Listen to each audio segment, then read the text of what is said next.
Sebelum mulai, ada peringatan kecil, lebih dulu ya cuy. Video pembahasan hari ini nggak ada yang seru. Isinya cuman jalan-jalan di wilayah kekuasaan kota Nora. Sama tentang cerita dari sudut pandang warga lokal. Mulai dari warga biasa sampai dengan para calon ksatria. Sebenarnya kami mau skip cerita ini, alias nggak dibacakan sama sekali. Tapi masalahnya walaupun ceritanya nggak seru, namun cerita ini tetap penting. Karena salah paham selanjutnya bakalan muncul setelah cerita ini dibacakan. Jadi kalau video ini tidak diupload, maka plot twist dari sudut pandang Nora sama sekali nggak akan bisa dipahami. Lalu kalau plot twist Putri Nora nggak bisa dipahami, maka adegan penutup tentang cara lepasin Alisa dari dalam kamarnya juga jadi nggak seru. Oleh karena itu dari awal kami sampaikan lebih dulu ya, ceritanya nggak seru. Jadi boleh di skip, boleh juga untuk ditonton. Singkat cerita, video ini adalah lanjutan dari video kemarin ya. Jadi nggak ada intronya, alias kita langsung masuk aja ke dalam pembahasannya. Gampangnya, setelah Crai memutuskan untuk berjalan-jalan di kota kecil yang berada di bawah kekuasaan Putri Nora, maka Crai pun awalnya langsung mencoba untuk bertanya kepada para penduduk sekitar. Secara garis besar, inilah 3 inti pertanyaan yang kebetulan sudah diajukan oleh Crai kepada mereka.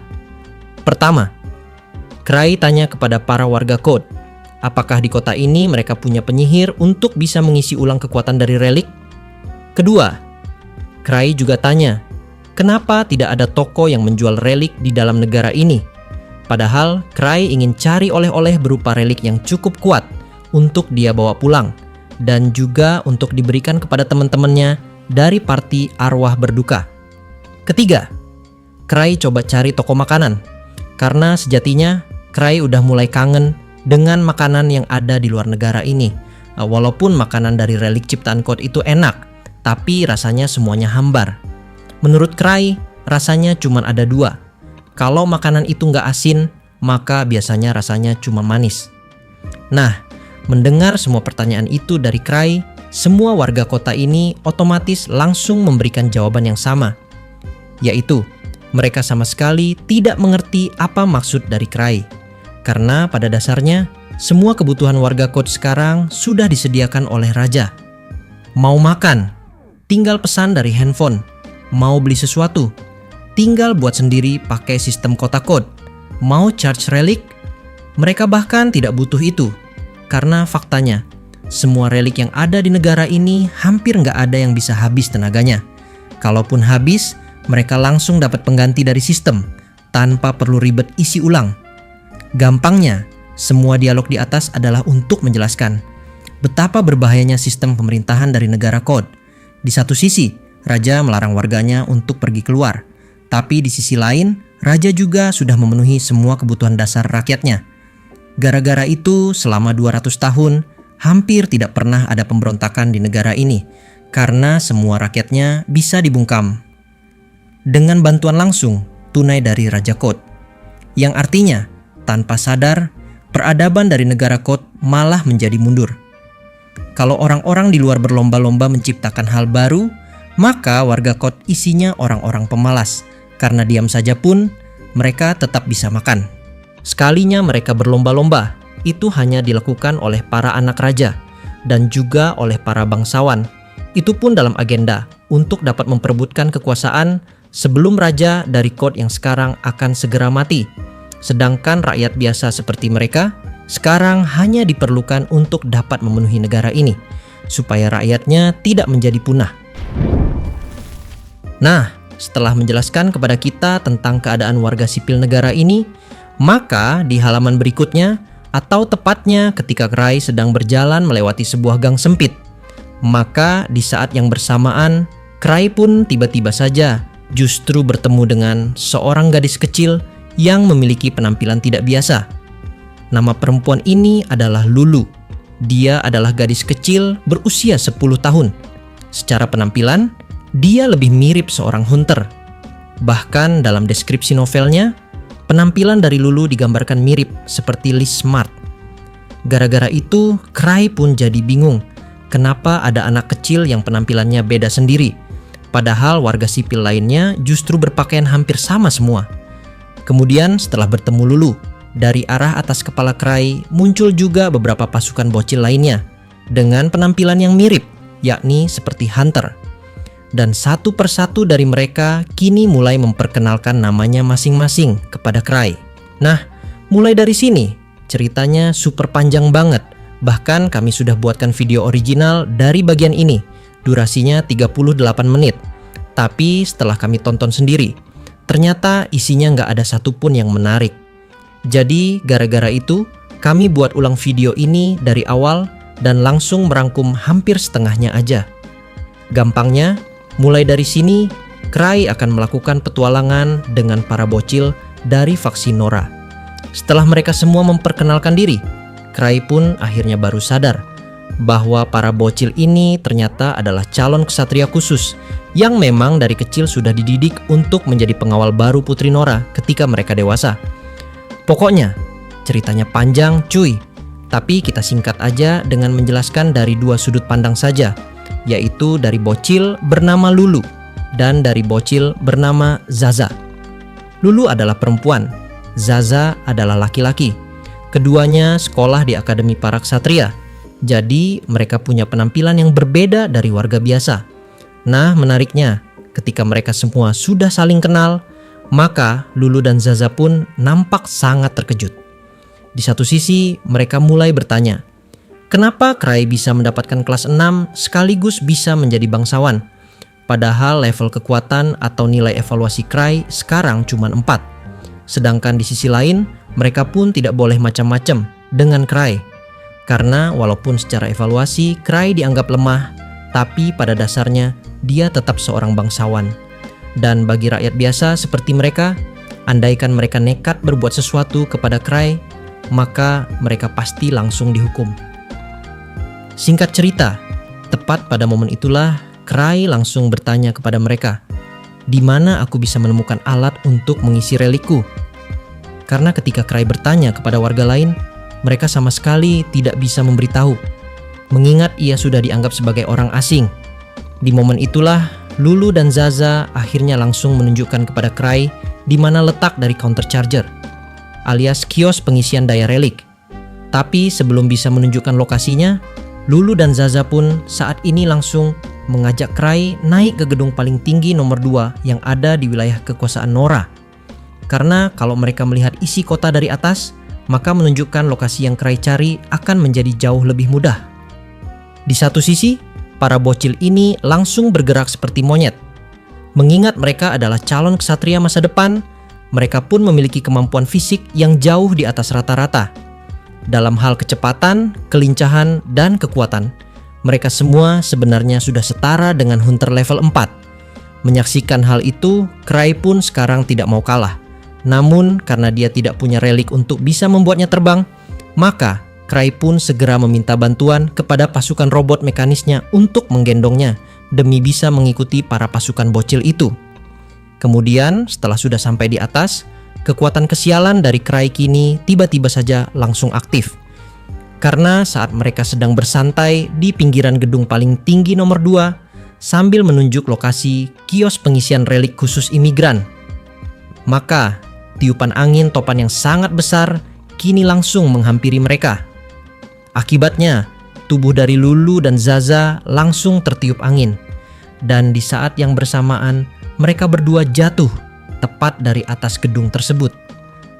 Menyaksikan hal itu, Cry pun secara refleks langsung ikut melompat dengan satu tujuan, untuk menyelamatkan para bocil itu supaya mereka tidak terbunuh. Tapi masalahnya, Cry sekarang sudah lupa bahwa relik save ring miliknya sudah habis. Jadi gara-gara itu, Cry pun akhirnya langsung nampak sangat panik sambil berkata seperti ini, tapi hanya di dalam hatinya saja. Ini aku bakal mati ya? Biasanya kan pakai save ring, jadi jatuh dari ketinggian gak masalah. Tapi sekarang aku udah habisin semua save ring, jadi aku cuma manusia biasa. Kalau aku punya kekuatan kayak Hunter level 8, mungkin jatuh dari ketinggian segini gak masalah. Tapi dengan aku yang sekarang, ya gak ada yang bisa dilakuin. Kalau aku jatuh, kita berdua juga jatuh mati barengan deh. Mau ngecek tempat charge stand aja malah mati duluan. Tunggu deh, belum waktunya nyerah. Sepanjang petualanganku, Grieving Soul sering banget ada di situasi bahaya. Tapi kita nggak pernah nyerah. Jadi sebagai pemimpin party, masa iya aku nyerah? Aku narik napas dalam-dalam di tengah angin kencang, terus berdoa dengan segenap jiwa. Bakat sihirku, sekarang saatnya kamu keluar. Ayo, muncul dong. Muncul! Aku pengen banget terbang, pengen terbang, pengen terbang. Tanah makin deket. Aku nggak tahu tinggal berapa detik lagi sebelum jatuh ke bawah. Kemudian saat aku berdoa habis-habisan, tiba-tiba badanku ditarik naik, melawan gravitasi dari bumi. Tapi bukan karena sihirku yang akhirnya muncul. Ternyata, prajurit mekanis yang aku pinjem dari Tuan Putri datang nyelamatin. Gila, nggak disuruh aja dia nyelamatin aku. Keren banget sih prajurit mekanis ini. Prajurit mekanis yang hijau itu, dia peluk aku yang lagi peluk Lulu. Terus melayang di udara sambil muter gitu dan bergerak ngibrit ke arah tanah. Gravitasi yang tadi ngejatuhin kita, sekarang nggak ada apa-apanya di hadapan teknologi canggih ini. Kayaknya dia lagi ngarah ke tempat yang Lulu tunjuk tadi. Walaupun dia nggak jawab, kayaknya dia ngerti. Nah, setelah bahaya lewat, akhirnya detak jantungku pelan-pelan normal lagi. Aku hembuskan napas kecil, terus cek ke Lulu yang badannya masih kaku dan juga pucat. Lulu, charge stand yang tadi kamu bilang ada di mana ya? Di momen itulah, Lulu pun cuma bisa nunjuk ke arah kios tanpa bisa berkata apa-apa. Dari luar, charge stand buat relik ini kelihatan kayak kios biasa aja. Di atas meja konter, ada kotak dengan simbol petir di atasnya. Lalu, setelah menemukan tempatnya, aku pun langsung masukin semua suffering milikku ke dalamnya. Dengan sebuah tujuan untuk bisa cepat isi ulang, sebelum ada serangan aneh-aneh lagi. Sayangnya di dalam percobaan yang pertama ini, Cry pun awalnya sempat gagal. Karena ketika semua reliknya udah dimasukin, maka tiba-tiba saja muncul lambang petir warna merah serta muncul tulisan ditolak. Tapi di saat Cry baru aja mau ambil lagi relik itu dari dalam charge stand, maka tiba-tiba saja tulisan yang muncul tadi sekarang langsung hilang. Serta lambang petir dari charger itu sekarang langsung berubah menjadi hijau. Yang artinya, proses permintaan ngecas relik milik Cry sekarang udah diterima. Kemudian setelah menunggu beberapa menit, proses ngecas relik ini akhirnya sudah selesai. Serta tanpa menunggu lama, Cry pun langsung mengeluarkan semua reliknya tepat dari dalam sana. Dengan ekspresi yang sangat senang sambil berkata seperti ini kepada para bocil. Gila. Keren banget ya teknologi di dalam negara ini. Tanpa ada penyihir, ternyata orang asing seperti aku bisa ngecas relik dengan bebas. Jika teknologi ini ada di dalam negara Zebrudia, maka udah jelas itu bakalan jadi laris banget. Karena dengan begitu, maka semua hunter bisa bebas menggunakan relik, tanpa harus pusing memikirkan tentang gimana cara isi ulangnya. Nah ingat cuy, semua kata-kata dari Cry yang asal-asalan pasti selalu bisa jadi kenyataan. Mengingat di momen ini Cry udah bilang bahwa dia mau bawa teknologi ini ke dalam negara Zebrudia, alias menurunkannya ke dalam negaranya. Maka kalian bisa tebak sendiri apa yang nantinya akan terjadi ke depannya. Singkat cerita, setelah Cry sudah mengeluarkan semua reliknya itu dari dalam kota isi ulang, maka semua bocil yang ada di depan matanya kini akhirnya langsung jadi bingung. Di satu sisi, ini adalah pertama kalinya bagi mereka bisa melihat secara langsung ada seorang hunter yang bisa menggunakan banyak relik sekaligus. Serta ini juga adalah pertama kalinya bagi mereka bisa lihat ada orang yang mampu menyimpan banyak relik tanpa takut kehabisan mana. Mengingat menurut informasi yang mereka dapatkan, manusia biasa yang tinggal di luar negara Code, mereka hanya bisa menggunakan satu relik saja. Dan sekuat-kuatnya manusia, jumlah relik yang bisa digunakan oleh mereka maksimal hanya ada 3 sampai dengan 5. Namun di hadapannya, Cry bisa menggunakan lebih dari 17 relik sekaligus, yang diantaranya adalah sebagai berikut, yaitu 16 relik Severing, dan juga 1 relik rantai anjing. Nah tepat di tengah ketegangan ini, Cry pun malah jadi ikut bingung. Karena menurut Cry, pakai banyak relik sekaligus adalah sesuatu yang sangat normal, sekaligus sesuatu yang sangat gampang. Jadi Cry pun mulai bertanya di dalam hatinya, yaitu, kenapa orang-orang pada bingung kalau Cry bisa pakai banyak relik? Tapi karena Cry takut salah ngomong, Maka di momen ini dia pun hanya diam saja. Serta untuk dapat mencairkan suasana, maka Cry pun mulai mengalihkan pembicaraannya dengan cara berkata seperti ini kepada mereka. Gini, kalau kalian ada waktu, bisa temenin aku muter-muter kota ini nggak? Mumpung udah di sini, aku mau lihat-lihat. Kalau mau tahu kota ini lebih dalam, ya paling bener nanya langsung ke warga lokal. Mereka saling pandang bentar, terus salah satu dari mereka jawab, boleh aja kamu udah nolongin Lulu juga. Tapi gantinya, bisa ceritain soal dunia luar nggak? Kakak dari luar kan? Akhir-akhir ini banyak orang luar yang datang, jadi kita penasaran.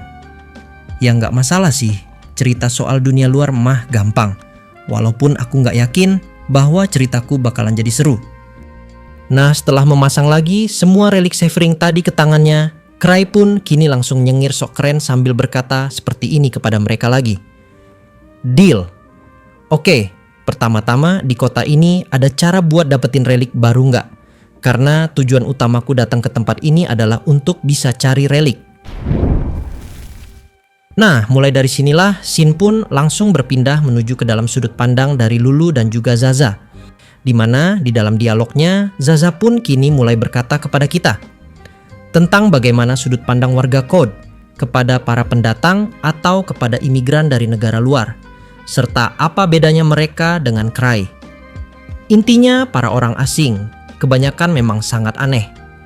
Itulah kesan pertama yang didapat Zaza dan teman-temannya para warga kelas 2 yang tinggal di wilayah Putri Nora waktu melihat Cry Andre, seorang pria dengan nilai evaluasi cuma 4. Belakangan ini, banyak imigran dari luar yang masuk ke Code. Kebanyakan dari mereka pergi ke wilayah Pangeran Agus, tapi ada juga sebagian yang sampai ke area tempat Zaza tinggal yang dikelola oleh Putri Nora. Para pendatang sering bersikap seenaknya, berjalan di tengah kota seakan-akan itu rumah mereka sendiri. Ada juga yang langsung melanggar aturan begitu masuk kota dan akhirnya berakhir di penjara. Tapi sekarang hampir tidak ada lagi imigran seperti itu di wilayah Putri Nora. Mereka semua didepak karena membuat Putri Nora marah. Bagi Zaza dan teman-temannya yang bercita-cita jadi pengawal Putri Nora, itu hukuman yang wajar. Tapi anehnya, orang yang mereka temui hari ini, Cry Andre, beda jauh dari imigran lainnya. Dia sama sekali tidak punya aura mengintimidasi. Malah, dia sering terlihat malas-malasan dan sering tersenyum dengan ekspresi lelah. Yang paling membuat Zaza heran adalah, walaupun nilai evaluasinya cuma 4, angka yang belum pernah mereka lihat sebelumnya, Cry tetap berhasil dapat kelas 6. Bagi warga biasa seperti Zaza, itu adalah mimpi yang nyaris mustahil. Bahkan di antara imigran lain yang belakangan ini masuk ke Code, tidak ada satupun yang berhasil naik sampai kelas 6. Kelas 6 adalah kasta bangsawan rendah. Itu adalah puncak tertinggi yang bisa dicapai rakyat biasa di kota ini. Di Code, menjadi bangsawan bukan hal mudah. Satu-satunya yang bisa memberikan kasta bangsawan kelas 6 adalah para anggota keluarga kerajaan kelas 8, seperti Putri Nora. Dan jumlah orang yang bisa mereka angkat ke kelas 6 juga sangat terbatas. Setelah seseorang diberikan kasta kelas 6, hal itu tidak dapat dibatalkan. Memang kasta seseorang bisa diturunkan, tetapi jumlah kuota untuk mengangkat bangsawan tidak akan pernah kembali seperti semula. Satu-satunya orang yang bisa mengabaikan aturan itu adalah Raja Code sendiri. Karena itu, para anggota keluarga kerajaan tidak sembarangan mengangkat seseorang jadi bangsawan. Sebelumnya, Zaza sempat memberitahu Cry bahwa beberapa ksatria elit pernah dinaikkan jadi bangsawan. Tapi kalau ingin diangkat langsung oleh Putri Nora, seseorang harus minimal mencapai pangkat komandan ksatria. Dan Cry sendiri bukan bawahan Putri Nora, melainkan bekerja untuk Putri Alicia. Meski standar penilaiannya mungkin berbeda, tetap saja mendapatkan kelas 6 adalah pencapaian luar biasa. Zaza yakin alasan kenapa temannya, Lulu, tiba-tiba mendekati Cry di tengah jalan adalah karena merasa aneh. Kastanya terlalu tinggi dibandingkan dengan kesan yang dia berikan. Biasanya, rakyat biasa tidak akan sembarangan mengobrol dengan seorang bangsawan, kecuali mereka sudah sangat akrab. Tapi entah kenapa, waktu melihat Cry, hal itu terasa tidak begitu penting. Dan setelah menghabiskan waktu bersama Cry, Kesan pertama, mereka tentang dia tidak banyak berubah.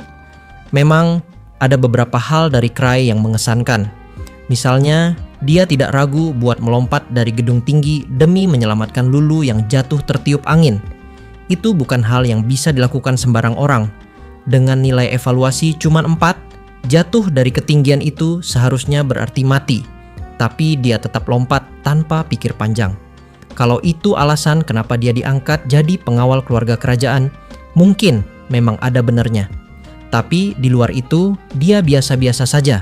Bahkan cenderung kelihatan linglung dan susah ditebak. Selama ini, tidak ada satupun imigran yang datang ke wilayah Putri Nora dan minta diajak keliling kota seperti Cry. Padahal mereka kesini sebagai tentara bayaran. Tapi bukannya fokus pada pekerjaan, Cry malah sibuk cari hal-hal menarik di kota ini. Kelakuannya benar-benar santai. Tapi buat Zaza dan teman-temannya, ini jadi hiburan tersendiri. Latihan jadi ksatria elit memang penting, tapi mereka tidak menghabiskan seharian penuh untuk itu. Penduduk kota ini, apalagi yang lahir dan besar di sini, hampir tidak pernah keluar dari Code. Jadi, mendengar cerita tentang dunia luar adalah hal yang menarik bagi mereka. Lalu soal tempat mendapatkan relik. Di wilayah Putri Nora ada 2 cara, bergabung dengan pasukan ksatria atau Cry harus ikut di dalam sebuah turnamen bela diri bawah tanah yang kebetulan selalu diadakan oleh Putri Nora untuk dapat bisa mencari calon ksatria pengawal yang super kuat. Jadi gara-gara itulah, maka tanpa menunggu lama, Lulu dan juga Zaza kini akhirnya langsung pergi tepat menuju ke dalam area pertarungan bawah tanah. Dengan sebuah tujuan untuk dapat mengantarkan Cry, supaya dia bisa mendapatkan sebuah relik baru dari wilayah kekuasaan Putri Nora. Namun, sampai sini videonya udah selesai, jadi boleh di skip langsung. Tapi kalau mau tahu cerita dari anime alias donghua baru yang keren, maka kalian bisa nonton sedikit review dari kami. Sebenarnya video ini udah diupload kemarin cuy. Tapi karena nggak ada yang nonton, ya udah kita selipin aja di akhir video ini. Sayang banget soalnya, ada novel dan donghua terbaik sepanjang masa, bahkan nomor 1 di Cina selama bertahun-tahun. Tapi nggak ada orang kita yang tahu. Apalagi novelnya udah ada ribuan, jadi kalau kalian suka baca novel, maka gue saranin kalian iseng-iseng nonton juga anime Lord of Mystery ini di Crunchyroll buat episode 1 dan 2-nya.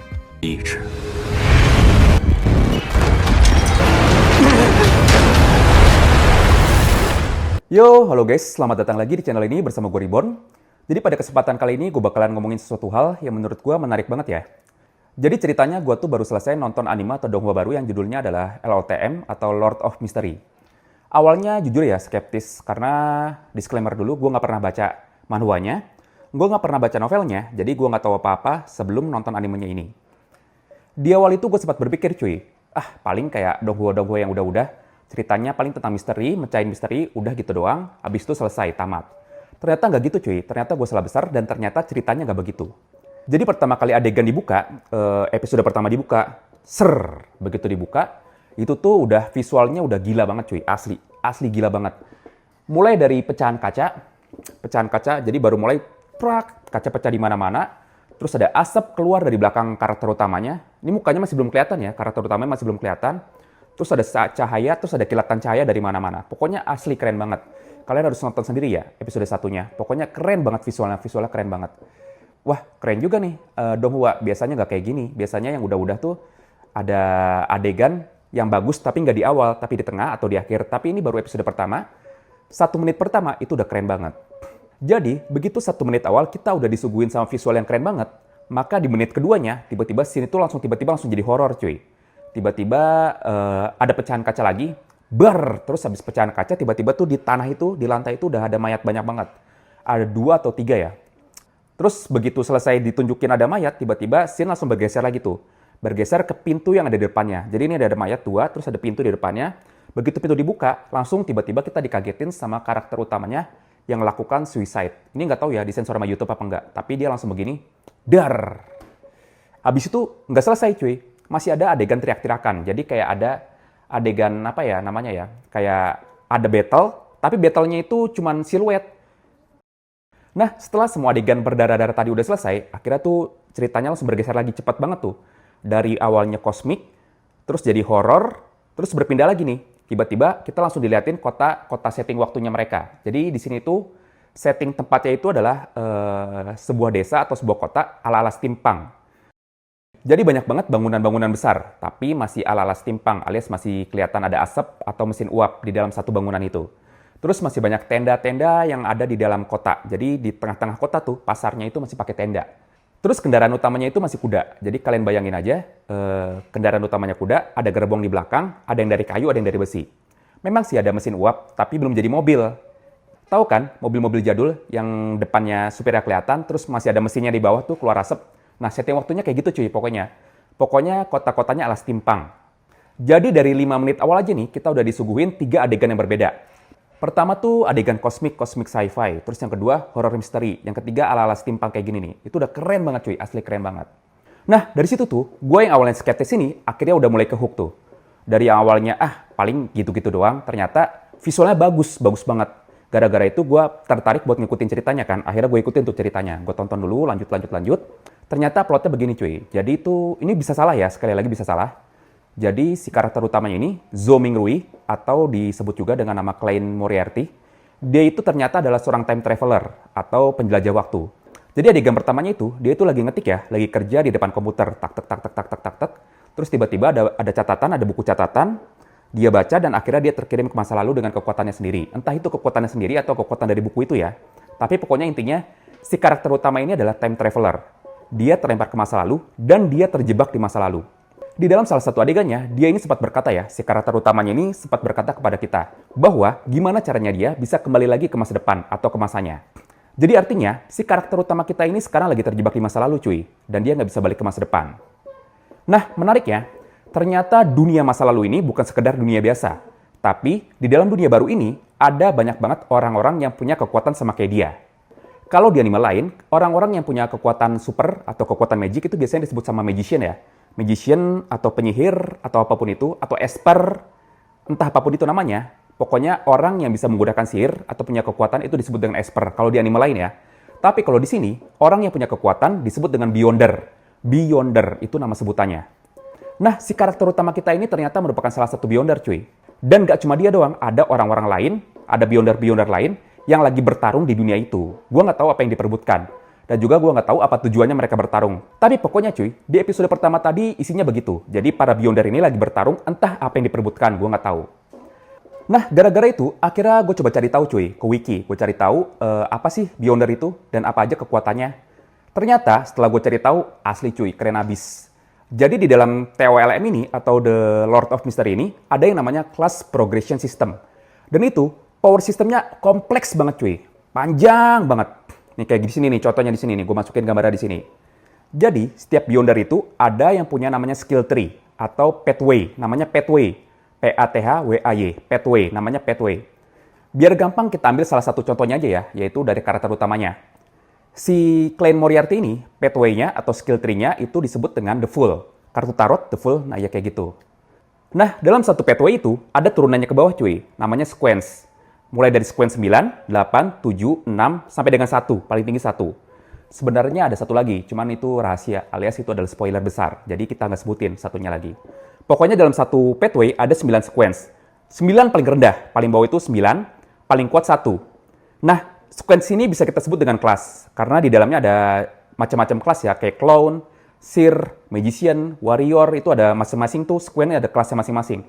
Sequence 9, sequence 8, misalkan, si MC 9-nya itu adalah seer, nanti ada clown, nanti ada lagi apa gitu. Nah, yang bikin menarik cuy, ternyata cara mereka buat naik level atau naikin sequence mereka itu nggak gampang. Caranya itu ada dua, pertama minum potion atau buat potion, dan yang kedua adalah ritual. Nah, itu semua ada di dalam episode satunya ya, jadi bukan spoiler ya, karena semuanya ada di dalam satu episode. Selain itu, di dalam Donghua LOTM ini, satu beyonder itu bisa punya lebih dari satu pathway. Contohnya karakter utama kita ini, selain The Fool, dia punya pathway yang lain. Nanti tapi ke depannya, seiring cerita berjalan, pathway-nya bakalan bertambah. Jadi nggak cuma satu. Terus cara kerja dari pathway ini, dan juga cara kerja dari sequence ini, itu sama kayak sistem pertarungan di dalam Pokemon cuy. Contoh gampangnya begini ya, Pokemon api bisa menang melawan Pokemon daun, tapi Pokemon api lemah sama Pokemon air. Nah, di LOTM itu begitu cuy. Lord of the Mystery itu kurang lebih begitu ya. Jadi ada satu pathway, misalkan sebut aja pathway A ya, dia ini kuat banget kalau ngelawan pathway B. Tapi pathway A ini bakalan lemah banget atau jelek banget ketika melawan pathway C. Walaupun basicnya begitu, tapi kalau penggunanya emang kuat, dia bisa ngakalin dengan berbagai macam cara untuk bisa menutupi kekurangannya.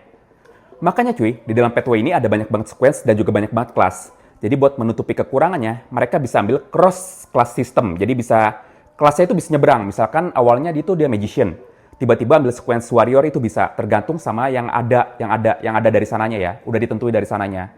Jadi nggak random, semuanya udah ada di sana urutannya. Pokoknya gambarnya kayak gini nih. Jadi gitu cuy, itu yang membuat gue sangat tertarik buat bahas ini. Karena pertama, visual asli cuy, bagus banget. Visual bagus banget ini. Yang kedua, ceritanya keren abis. Gue pikir cuman novel misteri biasa ya. Kayak detektif-detektif gitu. Tapi ternyata enggak, ternyata lebih kompleks daripada itu. Dan yang ketiga, power systemnya itu absurd abis cuy. Tapi dalam tanda kutip positif ya, absurd positif alias kompleks, bikin pusing, tapi keren abis cuy. Pokoknya gue saranin kalian nonton langsung aja ya, atau baca langsung. Sorry cuy, ganti adegan ya, ganti pemandangan. Dari tadi bunyi ngakuk-ngakuk, gue cari kagak ada suaranya. Emang di sini tuh kamar ini tuh agak horor ya kalau lagi maghrib-maghrib itu tuh. Tadi kan kita ngerekam masih terang nih, tiba-tiba udah gelap tuh. Tuh ke atas tuh gelap tuh. Dari tadi ternyata gue dengerin rekaman gue ada ngakuk-ngakuk. Nggak tahu dari mana suaranya. Nah, menariknya cuy, walaupun season satunya baru keluar 1 episode doang, tapi si author, si Televisi ini, dan pihak studio sudah mengumumkan kepada kita bahwa season keduanya sedang digarap cuy. Jadi bayangin aja cuy, season 1 belum selesai, tapi mereka udah kerjain season 2. Artinya mereka sangat percaya diri ya, mereka sangat percaya diri bahwa anime ini bakalan sukses, atau Donghua ini bakalan sukses. Nah, menurut kabarnya nih, untuk season 2 itu bakalan dibikin sebanyak 20 episode, dibagi ke dalam 2 part 1 10, part 2 10. Untuk tahunnya sendiri belum tahu kapan. Jadi kesimpulannya cuy, khususnya buat teman-teman yang nonton di channel ini, yang ngikutin cerita novel Nageki dari volume 1 sampai dengan volume 12, maka gue saranin kalian juga nonton atau baca sendiri novel dari Lord of Mystery ini. Atau gampangnya yang ada visualnya itu baca aja manhwanya. Manhwanya keren banget. Gue baru baca sedikit setelah nonton animenya tadi. Atau setelah nonton donghua tadi. Pertama, visualnya keren abis cuy. Ini donghua paling keren yang pernah gue tonton. Dari episode 1 ya. Kalau donghua keren banyak, tapi nggak dari episode 1 juga. Ini baru episode 1, udah keren banget. Dan yang kedua, ceritanya itu keren parah cuy. Jadi kalau kalian suka novel misteri yang ada bumbu-bumbu kekuatan kayak gini, maka ini cocok buat kalian. Pokoknya saran gue, kalian tonton dulu episode 1-nya, terus kalian balik lagi ke sini dan komen, apakah emang bener atau emang gue doang yang merasa itu terlalu lebay. Nah, makasih banyak buat teman-teman yang udah nonton video ini. Mohon maaf kalau videonya amatir dan dibuatnya dadakan ya. Ini baru bangun tidur, nonton, terus baca, akhirnya bikin video ini. Sekali lagi terima kasih banyak, sampai jumpa lagi di video berikutnya, dan salam baku hantam.